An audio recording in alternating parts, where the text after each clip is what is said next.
Hello, सलाम, नमस्कार, आदाब। आइए, आपका एक बार फिर से स्वागत है सुमो बायोलॉजी ऑनलाइन क्लासेस में। Most welcome to all option. Okay, चलिए बहुत ध्यान से पढ़िएगा, इंटरेस्टिंग है। माइटोकॉन्ड्रिया में होने वाले ऑक्सी श्वसन के दौरान ग्लाइकोलिसिस का अंतिम उत्पाद पाइरूवेट कोशिका द्रव से माइटोकॉन्ड्रिया में एंटर कर जाता है, परिवहन किया जाता है।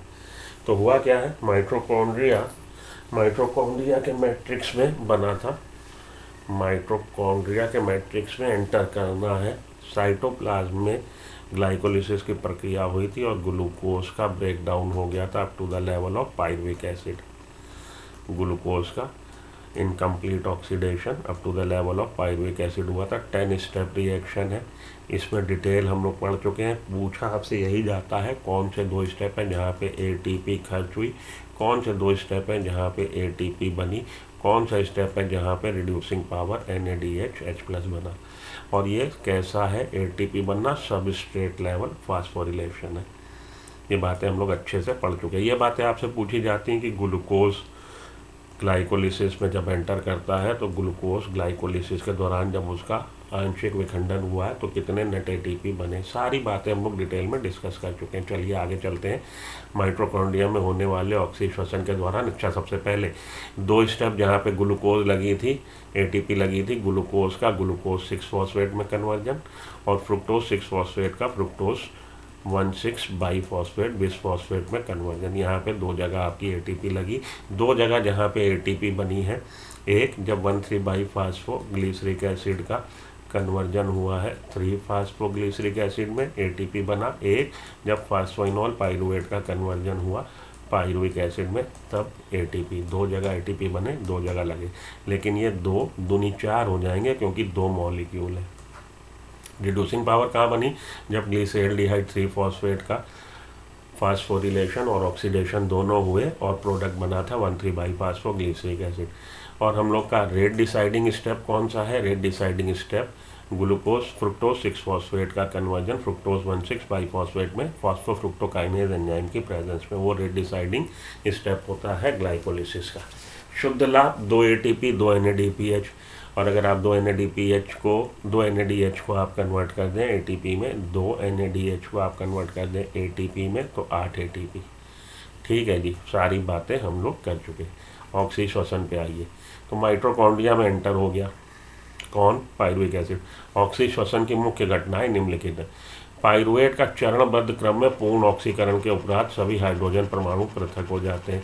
तो पाइरुविक एसिड C3H6O3 पूरे हाइड्रोजन, सभी हाइड्रोजन रिमूव कर दिए जाएंगे, जिससे 3 कार्बन डाइऑक्साइड के अणु भी, तो 3 कार्बन डाइऑक्साइड के अणु निकलते हैं अगर ये पूरी तरह से विखंडित हो जाए। जब भी ग्लूकोज पूरी तरह से विखंडित होगा, ध्यान से सुन लीजिए, आपकी NCERT में नहीं दिया, तो हमेशा जब कम्प्लीटली बर्न हो जाएगा इनऑर्गेनिक प्रोडक्ट बनेंगे, और अगर ये आंशिक रूप से बर्न होगा जैसे कि फर्मेंटेशन में होता है तो कोई ना कोई ऑर्गेनिक कंपाउंड बनता है, कार्बनिक कंपाउंड बनता है, जैसे कि आपका एल्कोहल या लैक्टिक एसिड। ठीक है, ये बातें यहाँ किनारे लिख लीजिएगा। चलिए आगे चलता हूँ मैं। ऑक्सी श्वसन की मुख्य घटनाएं, पाइरुवेट का चरणबद्ध क्रम में पूर्ण ऑक्सीकरण के उपरांत सभी हाइड्रोजन परमाणु पृथक हो जाते हैं, जिससे 3 कार्बन डाइऑक्साइड के अणु भी रिमूव होते हैं, मुक्त होते हैं। हाइड्रोजन परमाणुओं से पृथक हुए इलेक्ट्रॉन, अब हाइड्रोजन परमाणु अलग हुआ, प्रोटॉन अलग चले जाएंगे और इलेक्ट्रॉन अलग चले जाएंगे। हाइड्रोजन परमाणुओं से पृथक होकर इलेक्ट्रॉन, हाइड्रोजन परमाणु से इलेक्ट्रॉन निकल गया, ऑक्सीजन अणु की ओर चले जाते हैं, ऑक्सीजन एक्सेप्ट कर लेगा, जिसके फलस्वरूप एटीपी का संश्लेषण होता है। तो वो ETS साइकिल हम लोग पढ़ेंगे, जिसके फलस्वरूप एटीपी का संश्लेषण होता है। ठीक है जी। सबसे रोचक बात यह है कि इसकी पहली प्रक्रिया माइटोकॉन्ड्रिया के आधात्री में होती है, ग्राउंड सब्सटेंस मैट्रिक्स में होती है। आधार जो बना रहा, आधात्री। तो सबसे पहली प्रक्रिया जो हो रही माइटोकॉन्ड्रिया के कहाँ होती है, मैट्रिक्स में, ग्राउंड सब्सटेंस में होती है। लिख लो, बिल्कुल दिमाग में टैटू बना लो। जबकि द्वितीय प्रक्रिया माइटोकॉन्ड्रिया की भीतरी झिल्ली पर संपन्न होती है। द्वितीय प्रक्रिया क्या है, ETS इलेक्ट्रॉन ट्रांसपोर्ट सिस्टम और चेन। ठीक है, तो पहली प्रक्रिया माइटोकॉन्ड्रिया के धात्री में हो रही है और दूसरी प्रक्रिया माइटोकॉन्ड्रिया की भीतरी झिल्ली पर। Mitochondria double membrane bound, 2 membrane से 2 झिल्ली से आबद्ध है, और अंदर वाली झिल्ली अंदर की तरफ मुड़ के, जो कि इलेक्ट्रॉन ट्रांसपोर्ट सिस्टम या चेन बनाती है। कोशिका द्रव में उपस्थित कार्बोहाइड्रेट के ग्लाइकोलिटिक अपचय द्वारा बनने वाले पाइरुवेट माइटोकॉन्ड्रिया की अधात्री में प्रवेश करता है। कोशिका द्रव में उपस्थित कार्बोहाइड्रेट के ग्लाइकोलिटिक अपचय द्वारा बनने वाला पाइरुवेट, तो कार्बोहाइड्रेट का digestion up to the monosaccharide, glucose और ग्लूकोज का विघटन up to the level of pyruvic acid pyruvate कहाँ पे हुआ है? कोशिका द्रव में।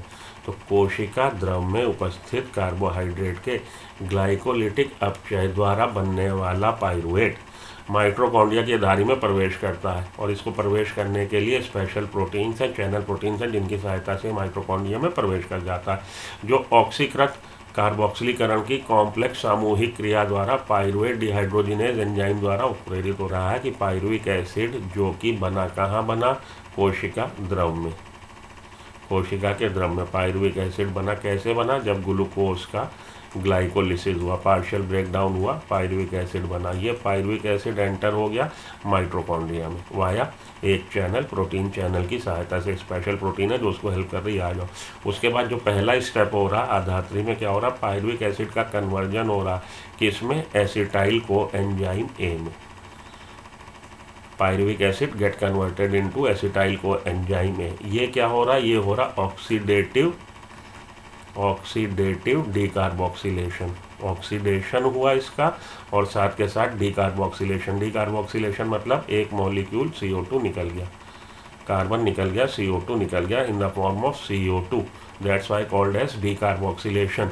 तो पहला जो स्टेप है पाइरुविक एसिड का, ऑक्सीडेटिव डीकार्बोक्सिलेशन हुआ। देखिए, ऑक्सीकृत ऑक्सीडेटिव कार्बोक्सिलीकरण की कॉम्प्लेक्स डीकार्बोक्सिलेशन, ये निकल गया CO2। ऑक्सीडेटिव कार्बोक्सिलीकरण की कॉम्प्लेक्स सामूहिक क्रिया द्वारा पाइरुवेट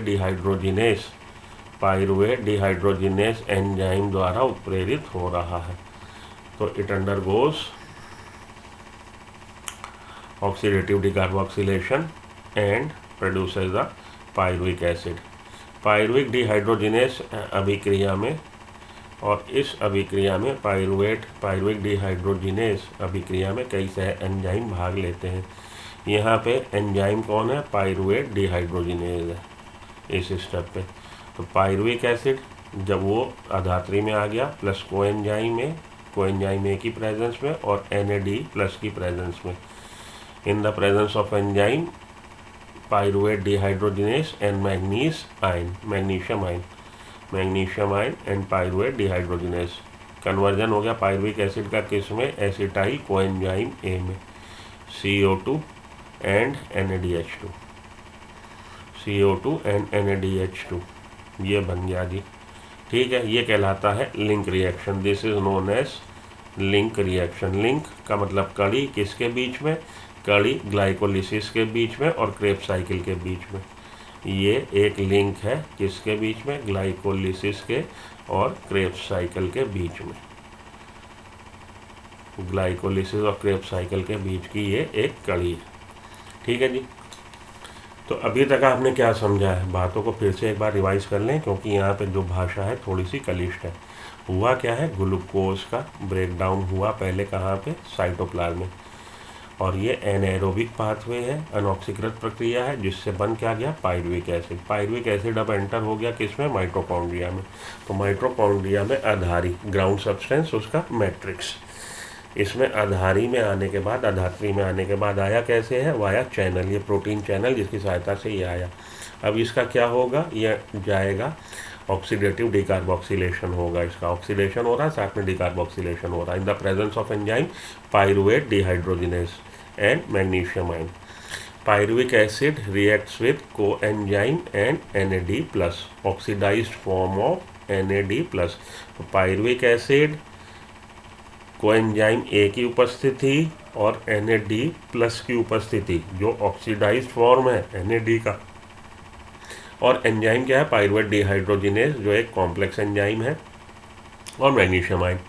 इसका हो गया ऑक्सीडेटिव डीकार्बोक्सिलेशन, ऑक्सीडाइज्ड हो गया एसिटाइल कोएंजाइम में। इसमें 3 कार्बन एटम है, इसमें 2 कार्बन एटम है, CO2 निकल गई, और ये NAD+ इसका क्या हो गया, रिडक्शन, ये रिड्यूसिंग पावर बन गई, NADH2 बन गया। ठीक है जी। माइटोकॉन्ड्रिया में आने के बाद इस प्रक्रिया के दौरान पायरुविक एसिड के 2 अणुओं के उपापचय से, 2 अणुओं के मेटाबॉलिज्म से NADH2 के 2 अणु बनते हैं। तो भैया ये एक पायरुविक एसिड की यहाँ पे आपको बैलेंस शीट दे रखी है। अगर 2 पायरुविक एसिड हैं तो इसका मतलब है कि 2 मॉलिक्यूल NADH बन गए और 2 एसिटाइल कोएंजाइम में बन गए। ग्लाइकोलिसिस के दौरान ग्लूकोज के एक अणु से निर्मित होते हैं क्या, 2 पायरुविक एसिड। तो 2 पायरुविक एसिड का हमें भविष्य बताना है, हमें उनकी जन्मपत्री बनानी है कि पायरुविक एसिड अब क्या इसका होने जा रहा है। ठीक, ये वाली लाइन इंपॉर्टेंट है और इसको लिंक रिएक्शन बोलते हैं। लिंक रिएक्शन इसलिए क्योंकि ये एक तरफ तो ग्लाइकोलिसिस और दूसरी तरफ क्रेब्स साइकिल या TCA साइकिल, उनको जोड़ने वाला कड़ी है। इस प्रक्रिया के दौरान पायरुविक एसिड के 2 अणुओं, हो गई बात, एसिटाइल कोएंजाइम में चक्रीकृत ट्राइकार्बोक्सिलिक एसिड चक्र में प्रवेश करता। अब इसका भविष्य क्या होने जा रहा है एसिटाइल कोएंजाइम का, कि ये एक ऐसे पाथ में, रास्ते में घुस जाएगा जो कि एक चक्र के रूप में चल रहा। तो जहाँ से घुसे घूम के फिर वहीं कैसे भी आगे देखते हैं, तो ये चक्री पथ में एंटर हो जाता है। कौन जी, एसिटाइल कोएंजाइम में, जिसे TCA cycle tricarboxylic acid cycle बोलते हैं, जिसे साधारणतः वैज्ञानिक हैंस क्रेब ने खोज करी थी। और वैज्ञानिक साइंटिस्ट थे जिन्होंने हैंस क्रेब, जिन्होंने इस चक्र की खोज करी, इसलिए इस चक्र को TCA साइकिल चक्र को, TCA ट्राइकार्बोक्सिलिक एसिड साइकिल चक्र को हम क्रेब साइकिल भी बोलते हैं। ठीक है जी, चलिए आगे चलते हैं। Just a minute.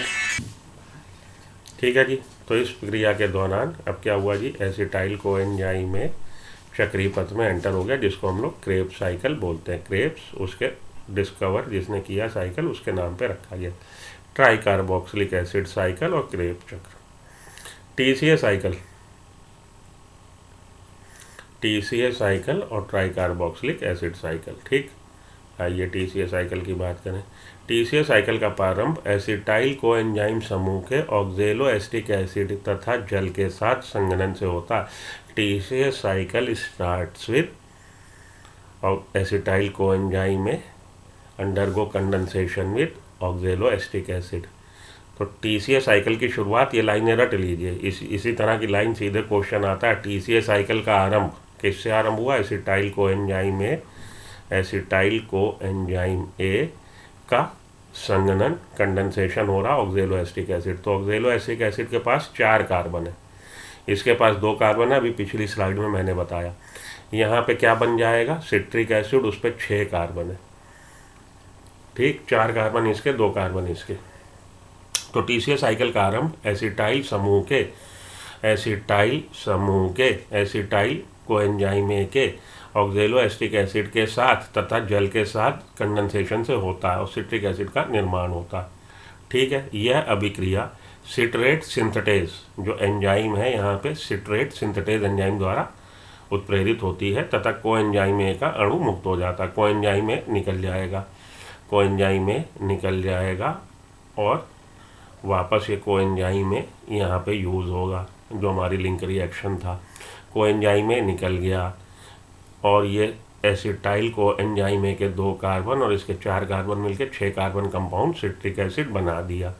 ठीक है जी, तब सिट्रेट आइसोसिट्रेट में समावित हो जाता है। अब सिट्रेट से आइसोसिट्रिक एसिड में, सिट्रेट या सिट्रिक एसिड आइसोसिट्रिक एसिड में रूपांतरित हो गया, उसका आइसोमराइजेशन हो गया, समावित हो गया। यह डीकार्बोक्सिलेशन के 2 लगातार चरणों के रूप में होता है। अब आगे क्या होगा, लगातार 2 डीकार्बोक्सिलेशन होंगे। डीकार्बोक्सिलेशन मतलब CO2 निकलेगी। तो CO2 निकल गई, 1 कार्बन निकल गया, अभी अल्फा कीटोग्लूटारिक एसिड बन गया, जिस पर 5 कार्बन है।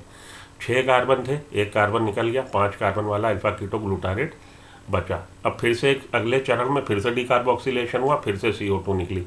तो अब क्या बना, succinyl coenzyme A। Succinyl coenzyme A यहाँ पे बना है सक्सिनाइल, जो आपकी बुक में उसने लिखा नहीं है, सक्सिनाइल कोएंजाइम A। यहाँ पे देखिए सिट्रिक एसिड बना, सिट्रिक एसिड का रूपांतरण हुआ, समावीकरण हुआ आइसोसिट्रिक एसिड में। आइसोसिट्रिक एसिड अब लगातार 2 डिकार्बोक्सिलेशन होंगे, एक CO2 निकली, साथ में रिड्यूसिंग पावर बन गया हमारा अल्फा कीटोग्लूटारेट जिसमें 5 कार्बन है। फिर से एक CO2 निकली, डिकार्बोक्सिलेशन हुआ, फिर से एक रिड्यूसिंग पावर बना और फिर से हमारा बना सक्सिनाइल कोएंजाइम है जिस पर 4 कार्बन है। सक्सिनाइल कोएंजाइम है, इसके बाद किस में कन्वर्ट होगा? सक्सिनिक एसिड में। और यहाँ पे सब स्ट्रेट लेवल फास्फोरिलेशन है, एक GTP बना। ये कपल्ड लिंक रिएक्शन होता है, कपलिंग रिएक्शन होता है और GTP तुरंत बदल दिया जाता है ATP में। इस GTP से बन जाएगा ATP। ठीक है, साथ के साथ पढ़ते चलिए और समझते चलिए, बहुत इंटरेस्टिंग है। जब सिट्रेट आइसोसिट्रेट में समावेश हो जाता है, यह डिकार्बोक्सिलेशन के 2 लगातार चरणों में होता है। इसके उपरांत अल्फा कीटोग्लूटारिक एसिड, तत्पश्चात सक्सिनाइल कोएंजाइम ए का निर्माण होता है। तो सक्सिनाइल कोएंजाइम ए यहाँ पे बना है, जिसको कि इन्होंने इधर तो लिखा है लेकिन इसमें चक्र में नहीं दिखाया। Succinyl coenzyme A citric acid में कन्वर्ट, सक्सिनाइल कोएंजाइम ए का किस में कन्वर्जन होगा? Succinic acid. Succinyl coenzyme A से बनेगा सक्सिनिक एसिड और एक GTP इस लेवल पे बनेगा। सिट्रिक एसिड के बचे हुए चरणों में सक्सिनाइल कोएंजाइम में ऑक्जेलो एसिड में ऑक्सीकृत होकर चरण को आगे बढ़ाने में सहायक होता है। आप कह रहा आगे, इसने सीधे लाके गाड़ी यहाँ पे रोक दी कि सक्सिनाइल कोएंजाइम में ऑक्सीडाइज्ड होकर ऑक्जेलो एसिटिक एसिड तक बनता है।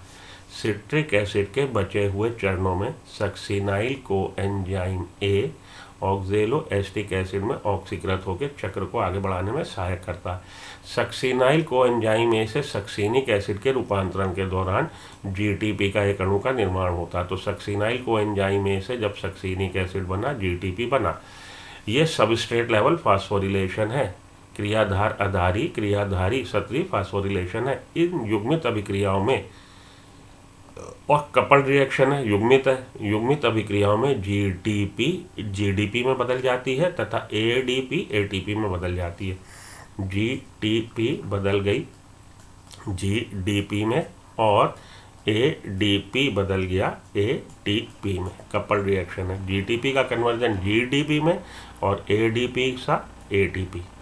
तो GTP बनते ही ATP को जन्म दे देती है, दूसरे शब्दों में ये मान लीजिए। और ये सब स्ट्रेट लेवल फास्फोरिलेशन है।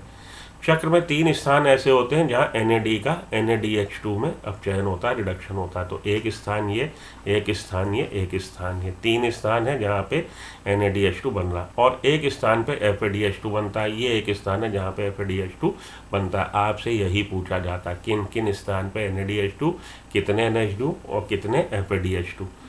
ठीक है।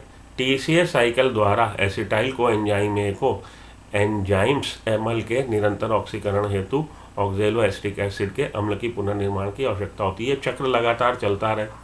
ऑक्जेलो एसिटिक एसिड भैया जो हमारे पायरुविक एसिड बने और एसिटाइल कोएंजाइम में बने, उनका पूर्ण विखंडीकरण ऑक्सीकरण होता रहे। तो ऑक्जेलो एसिटिक एसिड को बार बार हमें फिर से बनाना पड़ेगा। यही तो प्रथम ग्राही था, यही प्रथम रिएक्शन करने वाला था किससे? एसिटाइल कोएंजाइम से। तो इस चक्र में हमें बार बार ऑक्जेलो एसिटिक एसिड को बनाना पड़ेगा। TCA साइकिल द्वारा एसिटाइल कोएंजाइम को एंजाइम्स अम्ल के निरंतर ऑक्सीकरण हेतु ऑक्जेलो एसिटिक एसिड के पुनर्निर्माण की आवश्यकता होती है। तो एसिटाइल कोएंजाइम में का ऑक्सीडेशन होता रहे एंजाइम्स के द्वारा, वो कंप्लीट विखंडित होता रहे। इसके लिए ऑक्जेलो एसिटिक एसिड को लगातार बार बार बनाना होगा, जो चक्र का प्रथम सदस्य है। इसके साथ साथ NAD+ तथा FAD+ का NADH2 व FADH2 से क्रमशः पुनः उत्पादन करना होगा। साथ के साथ जो हमारे रिड्यूसिंग पावर बने NAD+ से और FAD+ से, NADH2 FADH2, इनको बार बार NADH2 और FADH2 को वापस NAD+ और FAD+ में बदलना होगा ताकि ये चक्र लगातार चलता रहे। अतः श्वसन की इस अवस्था के समीकरण को संक्षेप में निम्नवत लिखा जा सकता है। तो TCA साइकिल का अगर हम सम अप करें उसका निचोड़, तो ये लिख सकते हैं पायरुविक एसिड + 4 NAD। आपने कहा जी 3 जगह, तो भैया एक लिंक रिएक्शन में भी तो NADH2 बना। पायरुविक एसिड से हमने इसकी शुरुआत दिखाई है ना, एसिटाइल कोएंजाइम ऐसे नहीं दिखाई, पायरुविक एसिड से दिखाई है।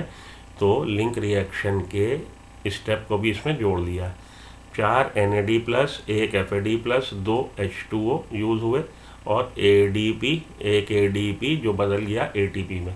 माइटोकॉन्ड्रियल आधारी में ये प्रक्रिया हो रही, 3 CO2 निकल गए। 3 CO2 निकले, 2 तो आपके याद कर लीजिए TCA साइकिल में 2 जगह निकले और 1 जगह लिंक रिएक्शन में। लिंक रिएक्शन में अरे भैया जब पायरुविक एसिड का कोएंजाइम में कन्वर्जन हुआ, 1 CO2 यहाँ निकला, 1 CO2 यहाँ निकला, 1 CO2 यहाँ निकला, 3 जगह CO2 निकले और 4 जगह NADH2 बने, 1 2 3 और चौथा ये 4 NADH2 बने। ठीक है, आइए वापस वहीं चले। अब हम देख चुके हैं कि TCA साइकिल में ग्लूकोज के विखंडन से कार्बन डाइऑक्साइड निकलती है, NADH2 के 8 अणु। भैया 2 बने थे ना पायरुविक एसिड, ये तो एक पायरुविक एसिड का हमारा समीकरण है, तो 2 में 8 कर लीजिए, FADH2 का 1 2 कर लीजिए, 1 ATP 2 ATP कर लीजिए। आपको आश्चर्य हो रहा होगा कि अभी तक सांस की चर्चा के दौरान ना कहीं पे ऑक्सीजन का तथा ना ही कहीं पर ATP के बहुत सारे अणुओं के निर्माण की चर्चा हुई। अभी तक हम लोगों ने जितना भी डिस्कशन किया ऑक्सीजन का रोल डिस्कस नहीं हुआ और ATP बहुत ज़्यादा हमारी निगाह में नहीं आए। अब संश्लेषित NADH2 तथा FADH2 की क्या भूमिका होगी, अब हमें समझना होगा कि सांस में ऑक्सीजन की भूमिका तथा ATP का निर्माण कैसे होता है। चलिए समझते हैं इलेक्ट्रॉन परिवहन तंत्र में, लेकिन उससे पहले कुछ बातें आपको अलग से मैं समझाना चाहता हूँ। आइए हम लोग डिस्कस करें ज़रा सा थोड़ा सा TCA साइकिल को डिटेल में। TCA साइकिल वो जो वहाँ पढ़ा है उससे थोड़ा सा अलग तरह से पढ़ने की कोशिश करते हैं।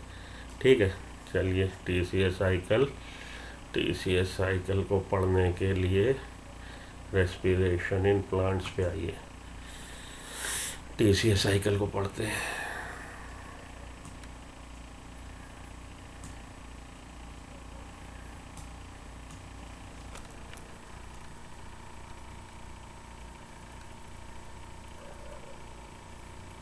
हाँ जी, ट्राई कार्बोक्सिलिक एसिड साइकिल पे आइए। देखिए एसिटाइल कोएंजाइम में पायरुविक एसिड से बना, यहाँ पे NADH2 बना, ऑक्जेलोएसिटिक एसिड जिस पे 4 कार्बन है, उसने रिएक्ट किया सिट्रेट से, मतलब सिट्रिक एसिड बना इन the presence of citrate synthetase and H2O।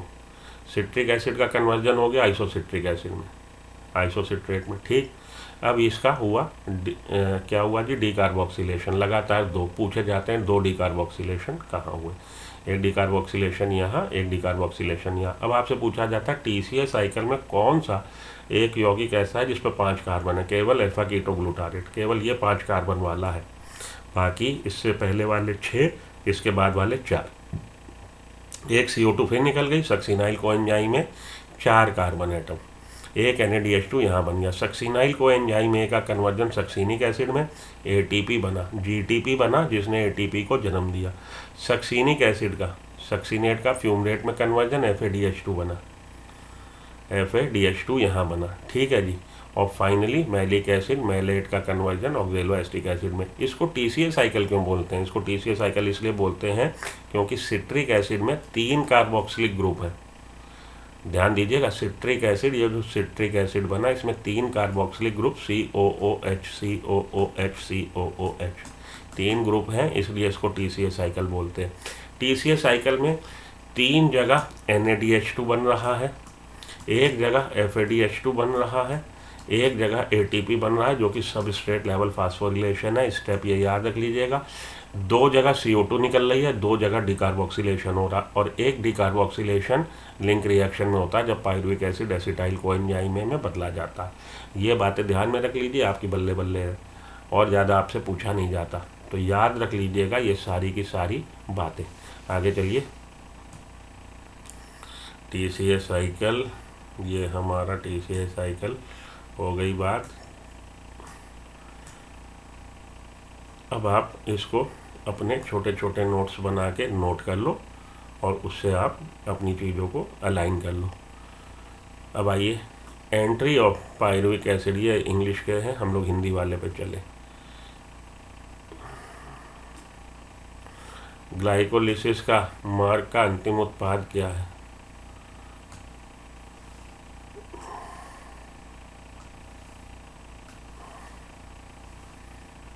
Glycolysis का हिंदी क्वेश्चन फॉर ग्लाइकोलिसिस। आइए हम लोग को इसको लगाना है, लगाते हैं।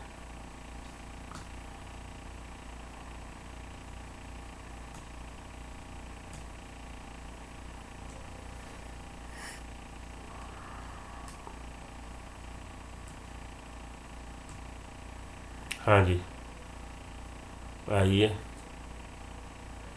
देखिए, पूछ रहा है पायरुविक एसिड का TCA साइकिल में प्रवेश किसकी सांद्रता बढ़ने पे ये बाधित होगा। सिट्रिक एसिड की सांद्रता ज़्यादा होगी तो TCA साइकिल में पायरुविक एसिड बाधित हो जाएगा, एंटर नहीं हो पाएगा। इसका जवाब ये है। आगे चलिए, ग्लाइकोलिसिस के किस उत्पाद में अभी भी बड़ी मात्रा में ऊर्जा होती है। पायरुविक एसिड में होती है।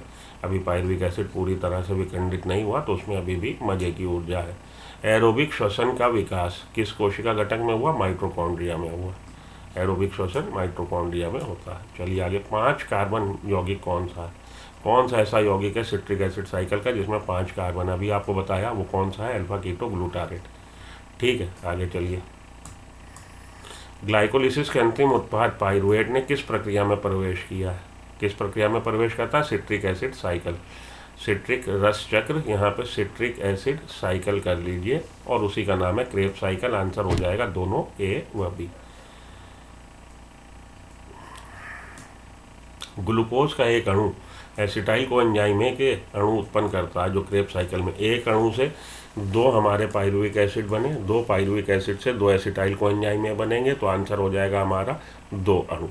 ठीक, चलिए आगे, एसिटाइल को एंजाइम में पाइरुवेट से प्रतिक्रिया द्वारा बनता है। तो एसिटाइल को एंजाइम में पाइरुविक एसिड से किस प्रक्रिया द्वारा बना। ऑक्सीडेटिव डीकार्बोक्सिलेशन, जिसका मैंने अभी जिक्र किया था। आंसर आपका क्या है, ऑक्सीडेटिव डीकार्बोक्सिलेशन। ये डीकार्बोक्सिलेशन CO2 निकल गई और इसका ऑक्सीडेशन हो गया, तो ऑक्सीडेशन के साथ डीकार्बोक्सिलेशन। क्रेब्स चक्र के दौरान निम्नलिखित में से कौन सा नहीं बनता। तो क्रेब्स चक्र को याद करने का तरीका आप समझ लो, बहुत आसान तरीका बता दूं। CI know some simple formula making option. देखो देखो CI know some simple formula making option. इसको इस तरह से रट लीजिए तो आपको बहुत आसानी हो जाएगी। फिर से लिख देता हूँ मैं, CI know some simple formula making option. Citric acid, isocitric acid, alpha ketoglutaric acid, succinyl coenzyme है, succinic acid, fumaric acid, malic acid, oxaloacetic acid. चक्र ये बन गया। ठीक, तो क्रेब्स साइकिल के दौरान निम्नलिखित में से कौन सा नहीं बनता। हमारा लैक्टेट लैक्टिक एसिड नहीं बनता, बाकी ये दोनों बनते हैं। ठीक है जी, आगे चलिए, पाइरुवेट का एसिटाइल कोएंजाइम में रूपांतरण एंजाइम पाइरुवेट डिहाइड्रोजिनेज द्वारा उत्प्रेरित होता है। इस प्रतिक्रिया में NADPH NADP में ऑक्सीकृत होता है, NADH NAD में ऑक्सीकृत होता है, NAD को NADH में रिडक्शन होता है। रिड्यूसिंग पावर बनी, NAD+ का NADH में रिडक्शन होता है। चलिए आगे चलिए, ऑक्सीजन को इलेक्ट्रॉन, ये तो अभी ETS पढ़ा नहीं हम लोगों ने, ATP संश्लेषण में ये अभी ETS पढ़ा नहीं हम लोगों ने, हटाइए। आगे चलता हूँ, इलेक्ट्रॉन प्रणाली ETS पढ़ लें फिर ये लगवाते हैं आपको, अभी नहीं। तो ये ETS से रिलेटेड क्वेश्चन है, उनको अभी लगाने की ज़रूरत नहीं। हम लोग अब पढ़ लिए TCA साइकिल। तो TCA साइकिल पढ़ने के बाद यहाँ पे मैं अपनी वाणी को विराम देता हूँ। TCA साइकिल आप अच्छे से समझ गए होंगे, स्टेप समझ गए होंगे और इसका बही खाता आप समझ गए होंगे। TCA साइकिल का, TCA साइकिल में हमको क्या मिला। TCA साइकिल में 3 NADH मिले, 1 FADH मिला और 1 ATP मिला। तो कितने ATP, 3 तिहाई 9, इसको 2 से गुणा करिए। 1 NADH2 बराबर होता है 3 ATP के, 1 FADH2 बराबर होता है 2 ATP के और 1 ATP 1 ATP के। तो 9 2 11 1 12, एक TCA साइकिल से 12 ATP लगभग हमें मिलते हैं। लगभग क्या मिलते हैं, 3 NADH2 के फॉर्म में, 1 FADH2 के फॉर्म में और 1 ATP। 3 NADH2, 1 NADH2 बराबर है 3 ATP के, 1 FADH2 बराबर है 2 ATP के, 1 ATP बराबर है 1 ATP के। तो TCA साइकिल से 12 मिलते हैं। ठीक है, TCA साइकिल में 3 जगह NADH2 बना है, 2 जगह CO2 निकली है, 1 जगह FADH2 बना है और 1 जगह ATP बना है, जो कि पहले GTP बना था। GTP से लगे हाथ तुरंत तुरंत हमने आपको रुपया दिया और रुपए को तुरंत आपने डॉलर में बदल लिया, तुरंत एटीपी बना लिया गया। यही पूछे जाते हैं आपसे, कौन सा ऐसा टीसीए साइकिल का उत्पाद है जिसमें 5 कार्बन है, अल्फा कीटो ग्लूटारेट। FADH2 कब बना? FADH2 बना जब सक्सीनिक एसिड से मैलिक एसिड बना। और हमारा GTP कब बना? जब सक्सीनाइल कोएंजाइम में से सक्सीनिक एसिड बना। यही पूछा जाता है घुमा फिरा के हर साल, बार बार, लगातार। इतना पढ़ लीजिए, इसके क्वेश्चन लगा लीजिए, मेरे चैनल को सब्सक्राइब कर लीजिए, मेरे साथ बने रहिए। मौजा बहारा साढ़े नाल रहोगे तो ऐश करोगे, ਤੁਹਾਡੀ बायोलॉजी में पूरी तैयार करवा देवांगा वीर जी, चिंता ना करना। मेरे चैनल ਨੂੰ सब्सक्राइब कर लेना तो लाइक का बटन दबा देना। तो मिलना ना ਤੁਹਾਨੂੰ ब्रेक के बाद, गल्लां बातां करियाँगे। चलिए, तो बहुत हुई बातें। Have a nice day, thank you, goodbye, good luck.